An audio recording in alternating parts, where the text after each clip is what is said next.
The crazy sex life of queens that cheated on kings. Throughout history, royalty around the world has dealt with its own scandals, controversies, and drama-filled stories. But these queens took the cake, whether they were indulging in numerous affairs or even killing their kings.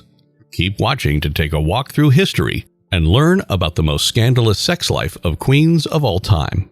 The royal kings had many strange customs, and not all of them were able to keep their queen to themselves.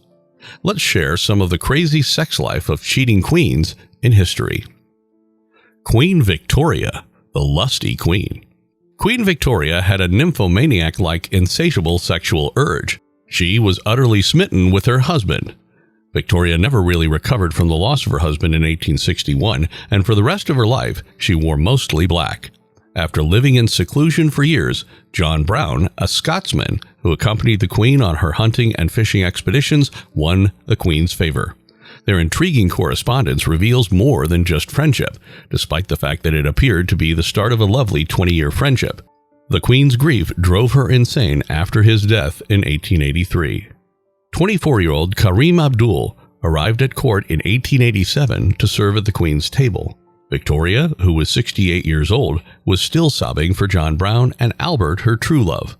Karim was tall, gorgeous, and black. He gained the Queen's trust in less than a year, earning the ire of the court.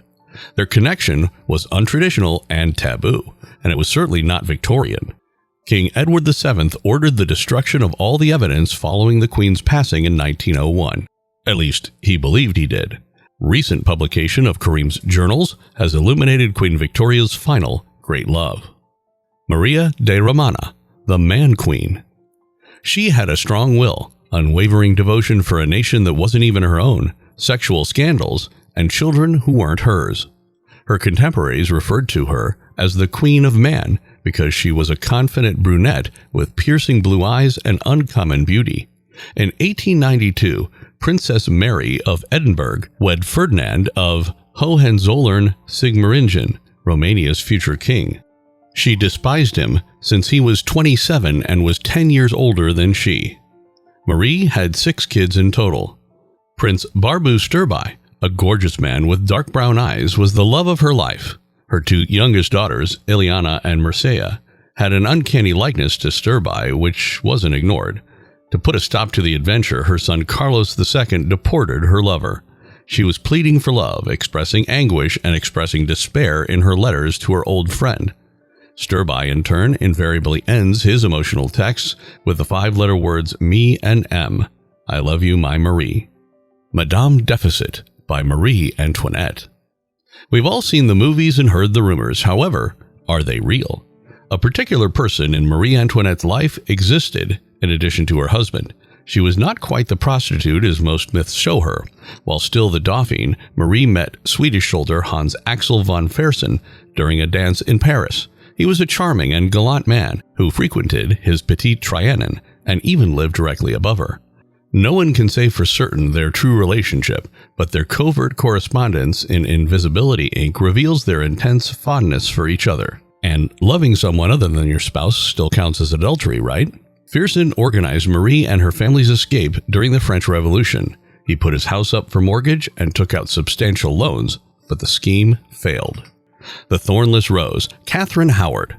While King Henry VIII of England was married to his 4th wife, Anne Cleves, Catherine Howard appeared in his court in 1539. The king was mesmerized the moment he laid eyes on her. His marriage to Anne Cleves was annulled in 1540, and Catherine was thereafter crowned Queen of England and his 5th wife. Catherine got married to an obese, elderly man who was simply incapable of loving her, and her prior transgressions quickly overcame her. Catherine used to make jokes with Henry Mannix, who was her music instructor. She also slept in the same bed as Frances Dereham, who was referred to as his wife at the time and with whom he had an unspoken premarital agreement. Less than a year after getting married, Catherine started making out with Thomas Culpeper during her reign as Queen of England. They frequently engaged in illicit liaisons, but nothing as scandalous as their next action, which involved his bringing Henry Mannix and Frances Dereham, 2 of his former lovers, before the court. Soon after, Dereham began boasting about his former company. Catherine received a death sentence after being charged with adultery and lack of chastity. She lost her monarchy, and her lovers, Durham and Culpeper, were executed on London Bridge with their heads left exposed. The Royal Menage in 3, Caroline Matilda. Princess Caroline Matilda, at 15 years old, was wed to King Christian VII of Denmark in 1766. Christian was still a lad 2 years her senior, skinny, pallid, and well cared for. A few days after the wedding, he realized he didn't want to get married, and that he didn't even want to become king. He began acting like a bachelor, frequented the brothels, and drank in Copenhagen's streets. The Danish queen eventually consummated the union, and a son was born. Christian, though, was mentally unstable, and his situation was getting worse. Elizabeth I, the virginal monarch. Elizabeth had good taste in men and made wise choices. At the very least, they could expect to be favored if they were young, talented, and gorgeous. Ironically, her true love, and the single man she could never wed, was Robert Dudley. He was already married, which was a terrible fault. Up until his passing, Elizabeth and Robert remained close. She allegedly missed him dearly. To fill the vacuum in the Queen's heart, Sir Walter Raleigh arrived on the scene. He possessed every quality: attractiveness, charisma, talent, and a sense of adventure. However, he made a catastrophic error by secretly getting married, upsetting Elizabeth and alienating her. The last of the Queen's favorites was Robert Devereux, Count of Essex. In 1587, Elizabeth was 53 years old when they first met. Devereux was a teen at the time. He frequently left the Queen's rooms in the morning, and they were never apart. The Serpent of the Old Nile, Cleopatra.